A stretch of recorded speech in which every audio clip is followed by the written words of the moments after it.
Ora idem. Aduh, kamu. Ora idem. Iki kok.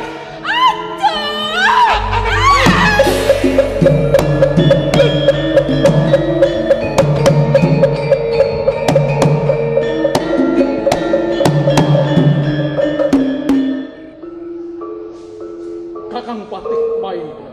Kau katimbalan kan. Suasaning tumapo kepiye? Kepareng menggeng abdi dalem atur lepat kunaging paraksama. Kawontenan tumapo tansah ayem tentrem. Gemah ribah kok sinawi. Gesangipun para kawula basan bramubru alap durmati. Paramatur lepat nuwun bumi samudra pangsami. Wajiban kula ngempalaken para men-men rina wengi tansah gegladen paprangan. Sedaya boten wonten ingkang mujiwani. Sawanci-wanci wonten sak pot monco negari boten sisah panjenengan ingkang jemakah nanging kula kalian andhan kula rawe-rawe badhe kula antas malang-malang badhe kula tutung. Menika leres Kanjeng semanten ugi kula saben dalu jejiban kula tungguk umit jati kawontenipun tumapel boten wonten ingkang mujiwani Kanjeng. Wajiban kula naliti dhateng sedaya para nayaka. Menawi wanci sono pasuwanan kanyatan boten wonten papan ingkang godhang sedaya sami sowan sumuyut wonten ampian dalem sang agung tunggulawen. Kira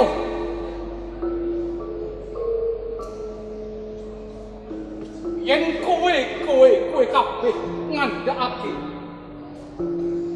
jagating tumampel kawulaku kekurangan sandang lan pangan kuwi bener. Ning yen bab katenteman ing tumampel ora ana apa-apa kuwi salah, kuwi luput. Aku ngrungokake dhewe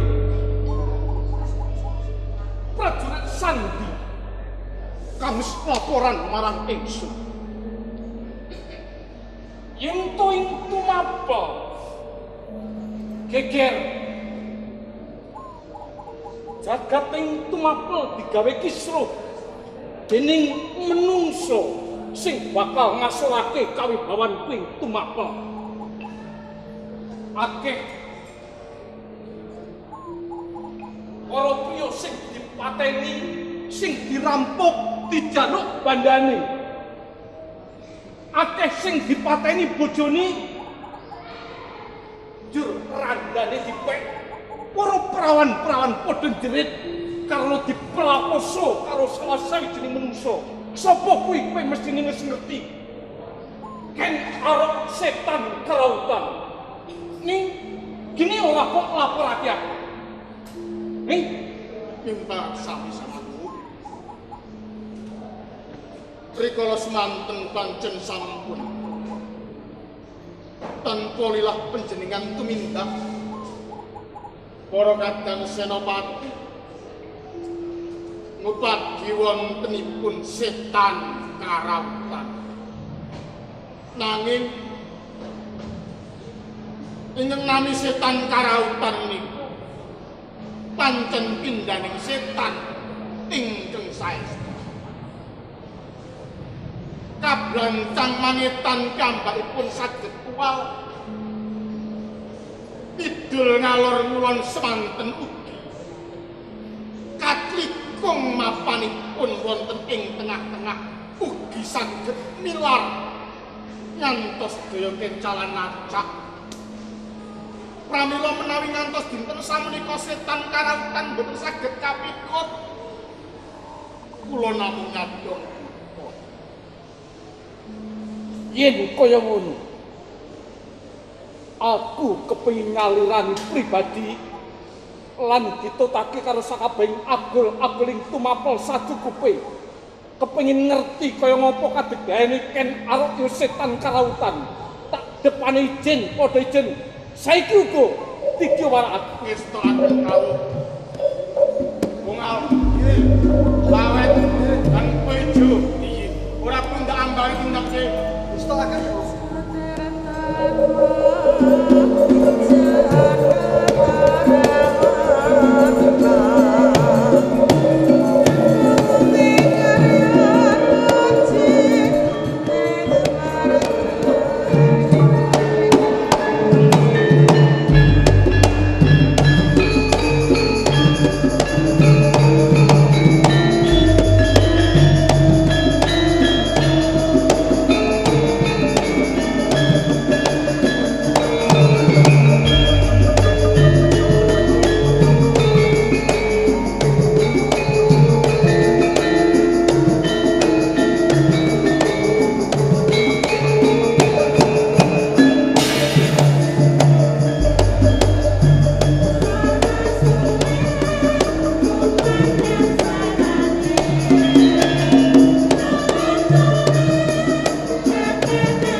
Wis ngene iki ra iso balik. Ayo, asam barat.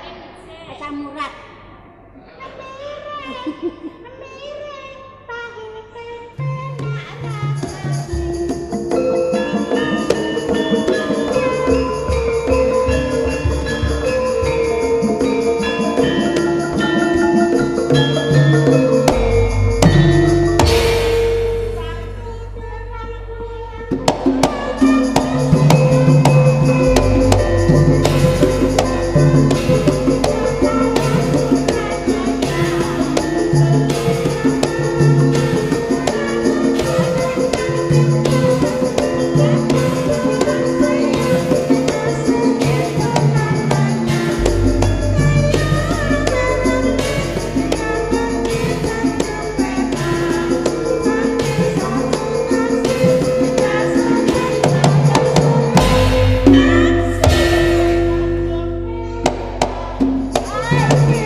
Sing derek sinten mawon? Kabeh ae lemen. Kabeh lemen. Guru sing lemu. Sedengan wis to. Wong sak THR kabeh. Kabeh. Sedeng apa ora ngono? Gedeng. Sumpel-sumpel ning. Kaya apa disumpel-sumpelne wong menungso kok disumpel-sumpelne. Ayo.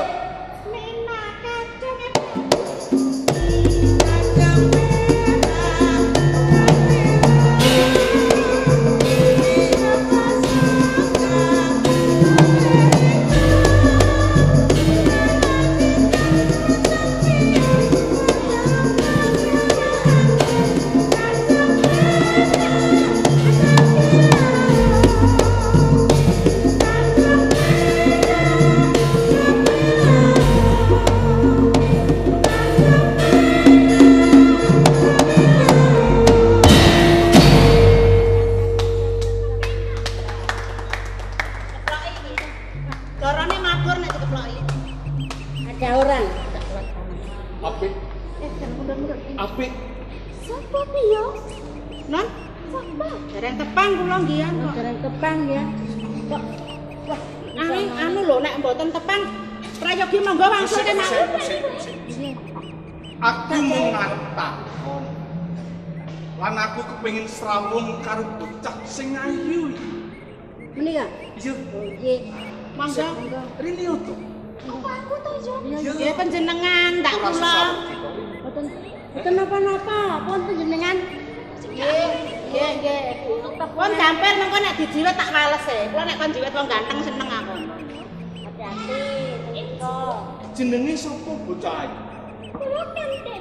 Oh, Ken Dedes. Ken Dedes. Ken Dedes. Jeneng Ken Dedes ki pancen apik. Tur pas karo bocahe ayu tenan. Ken Dedes. Disrawungake. Aku tunggul ametung aku saka ing tumapel. Panjenengan Tunggul ametung. Heeh. Nduk, nungguan nduk. Kualat kok nduk. Yo nganten iso. Dene kula tinggal ing kontraksi. Aku boten mangertosi pilih panjenengan menika sesembah. Ora apa-apa. Umpama lumpuh tak pangapura sakabeh kaluputan. Saiki jeneng wae ngadeg. Ngadeg wae. Mboten napa-napa. Kowe dhewe ning liyane lungguh. Duh mati aku. Menderita iki. Menderita iki. Ngadeg iki. Sangat nek wong asam mutlak. Ora iso ngadeg boleh ya. Aku mau ngarep rembukan enak-enakan karo sliramu, karo iki. Ana ing jagating tumapel kono akeh bocah ayu. Ning siji wae ora ana sing renyuhake marang rasane penggal iki. Bareng aku wis ketemu sepisanan iki karo kowe. Aku duweni rasa katresnan karo kowe. Kededes.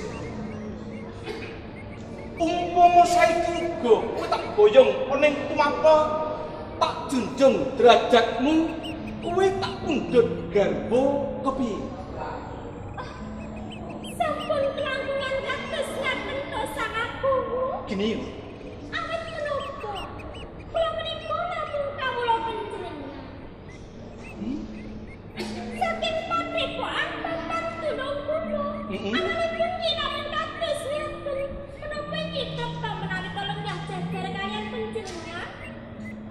aja ngendikan sing kaya ngono. Yen aku sing ngersakake, mbok menawa wis ora ana barang kamurka. Mula saiki uga kowe tak boyong ning tumapel, tak dadekake garwa Prameswari. Nanging boten salahku. Ah, mbok gelem. Kula taksih nemen izin. Mbok gelem, gelem ya. Gelem. Boten. Aja wae. Aku tresno tenan karo kowe. Dedes, ayo.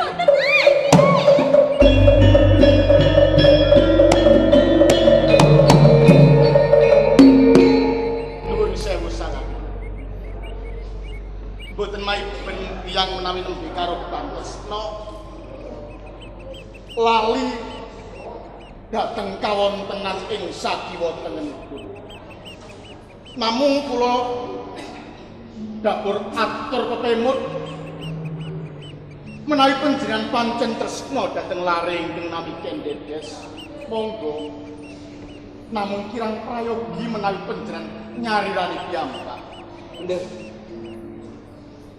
Ya kuwi kang ingsun kersakake. Kebejo Iya, kula sangat lan pedis. Sabtu katimbalan. Saiki uga kowe tak utus ngawati playune si Kendedes mengkono ngendi dununge. Iya. Sawise kowe bisa nemokake omahe lan bisa ketemu karo wong tuane. Jaluken tembungen yen dikersakake karo aku Tunggul Ametung. Tak pasrahke kowe saiki uga parang tak. Tak enteni ana kene ya.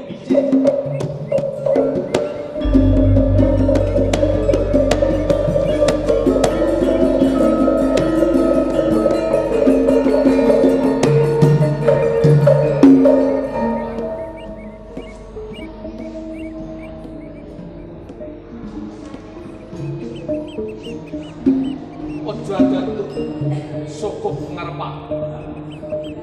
Muga-muga wae Kendedes kae bisa nempuh pangalamanku kalebu wong tuwa.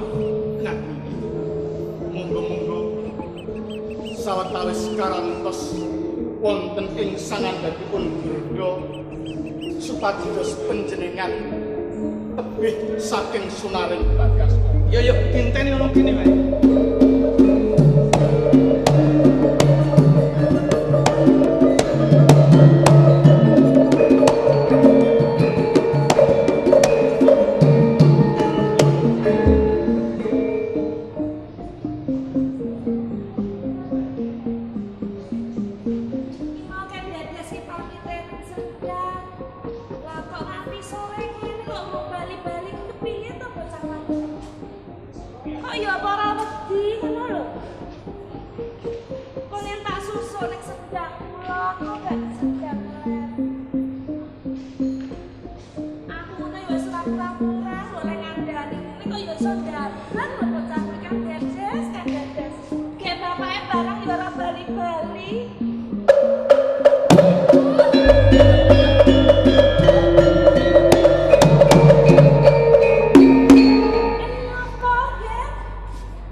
Tunggul Ametung badhe pundhut garwa Kendedes badhe damel garwa Prameswari. Nuwun sewu Gusti. Menapa leres sedaya garwa panjenengan kados mekaten? Leres menika. Menika leres. Jan dados menika leres saking dusun lho. Senajan larit saking dusun nanging Sang Agung ngersakaken wonten Kan Dedes dipun pundhut garwa dados garwa Prameswari wonten ing Tumapel. Nuwun sewu tambah duka ingkang kathah. Nggih. Boten ateges kula nampik pangaman panjenengan. Ing kalenggan menika bojo kula boten wonten dados kula boten saged parek pawangsulan Gusti. Mun to, mun kuatos panjenengan menawi ing manginipun kawontenipun Kan Dedes kula ingkang tanggung jawab. Inggih kula pitados langit kula ajres nasa kula menika ibunipun menawi bapakipun boten kertas kula boten saged parek. Kakang wis slide. Bebongan. Suwe. Monggo. Anakmu iki arep dimuktekke. Dikersake sang aku tunggul metu. Reno-reno pawatan. Mung kari ngulungake wae. Boten saged kula ajres kaliyan garwa kula. Wedi karo sapa? Inggih bapakipun Dedes. Wis ora perlu wedi karo bojomu. Entuk tak jaluk. Ora entuk tak jaluk saiki kok. Boten dipun santos kemawon. Lah iso. Gusti!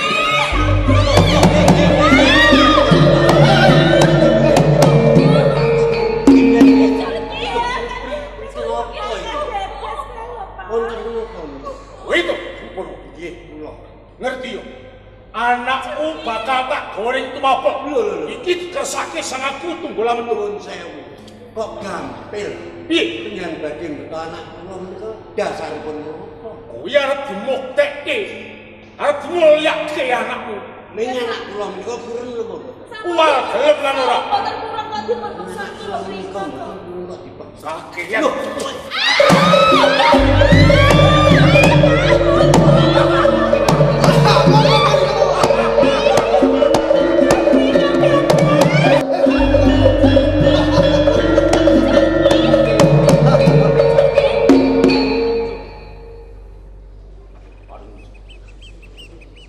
Menika Kan Dedes sampun kula tembung dhateng tiyang sepuh.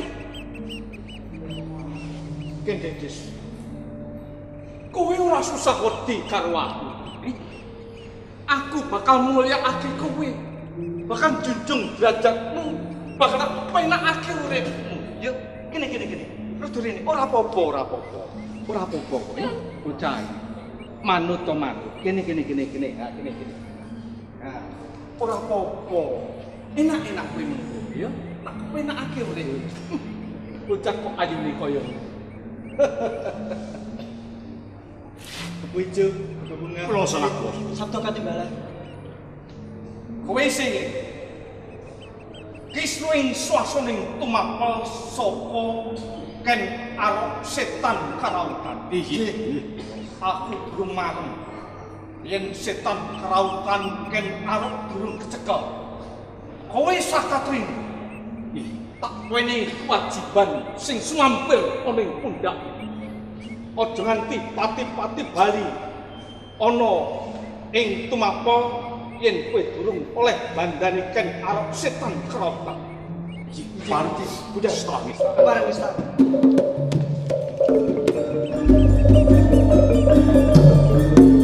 Langsung ki mawon boten puno winjing sangatku. Kan Dedes. Ojo wedi bocah ayu. Kowe bakal tak mulyakake urip. Ya, bakal tak mulyakake ngene. Ayo. Sangat kula ing badhe nyalam tagih toto. Aku tidak.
aku kok kowe to, Bu. Lah wong iki lho dalan iki lho budayane ngono lho. Aku ngerti siji-sijine dalan mamrih ora kenal pasar iki ku yen ora liwat kene. Iki ku ora untuk apa-apa, kowe ora iso blonjo. Bener Pak nih. Iki lho ben gak teko pasar. Ning sampean kak ora wedi to. Napa?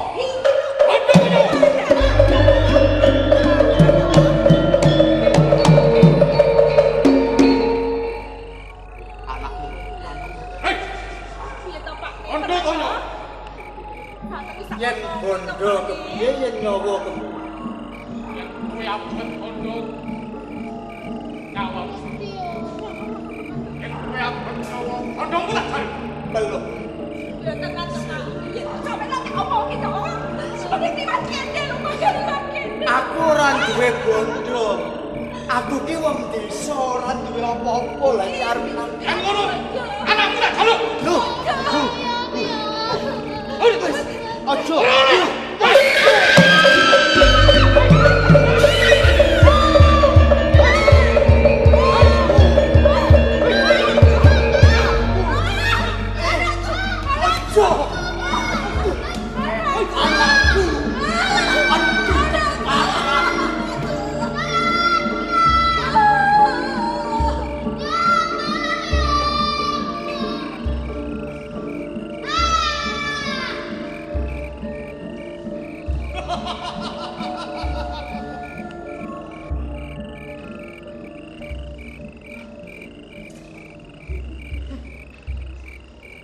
Marem rasanya.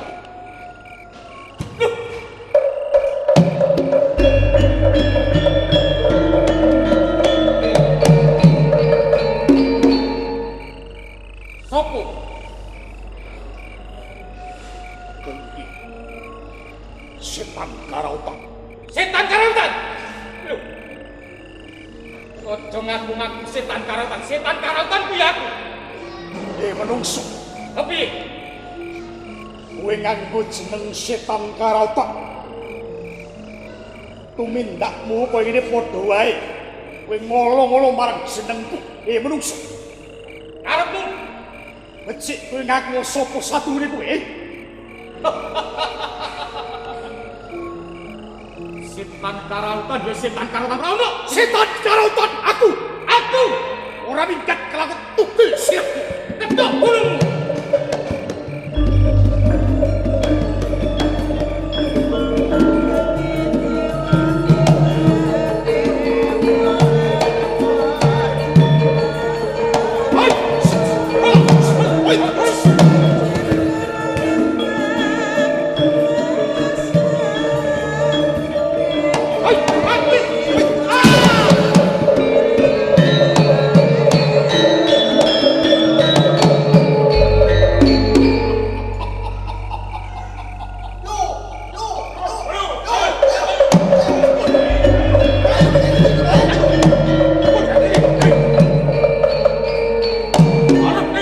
Ayo menyang kunci kowe. Ora iso wae. Manut to wae tak rangket terus mari itu mabok. Hei! Stop!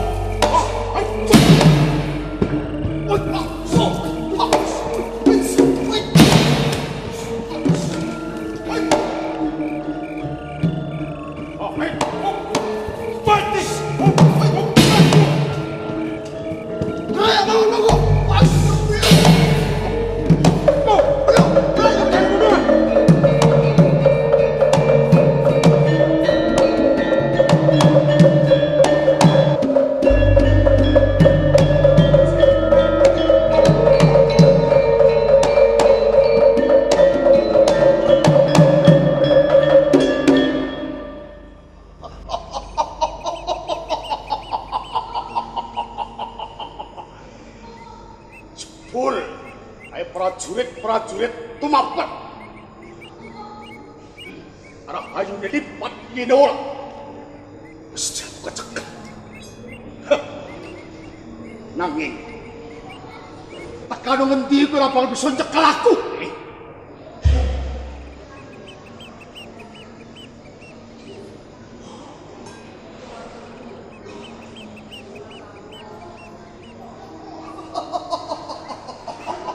menungso. Kowe mesti arep kekalan. Sopo kowe? Menungso. Sak. Waktu. Sopo kowe? Hei. Harap kowe kepilih kawan aku kowe.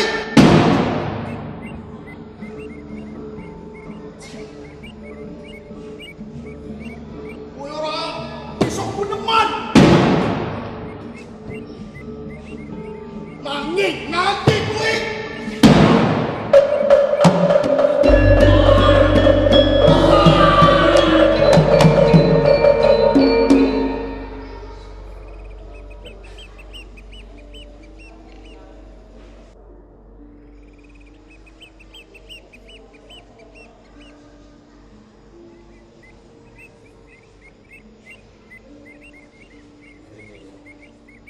Semumun lawan aku.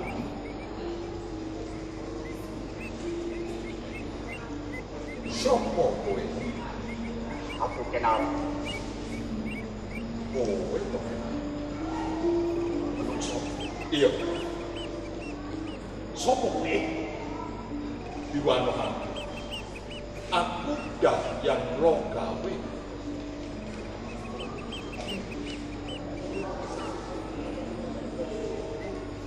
Ini ya.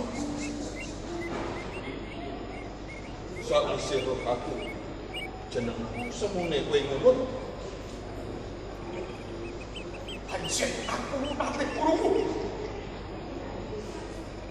Menungso sing jenenge Yayan Loka. Nani lagi yang kono. Jebul panjenengan iki nami Yayan Loka.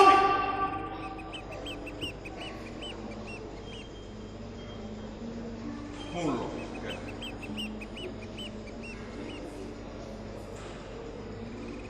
Tumindak nasar musur gawe kapitunane ngliyang. Marenono.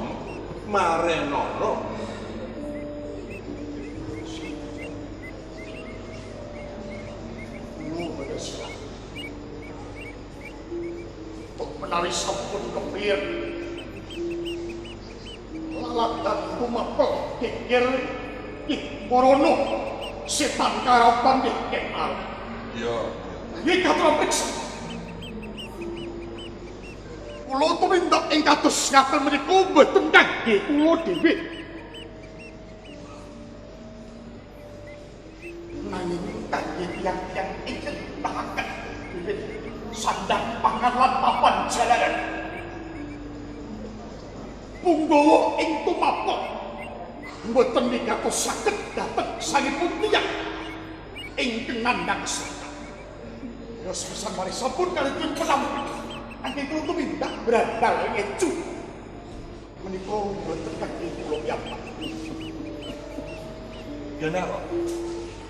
Kowe arep gawe alasan apa wae. Ning tumindakmu kuwi gawe laranganing negara. Uga gawe laranganing agama.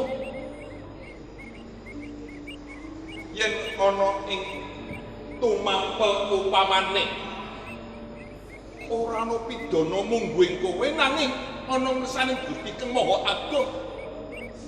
Kowe uga nampa pidana, uga nampa wae. Ayo kono ana. Yo kuwi kan diarani karma pala. Kuwi jenenge hukum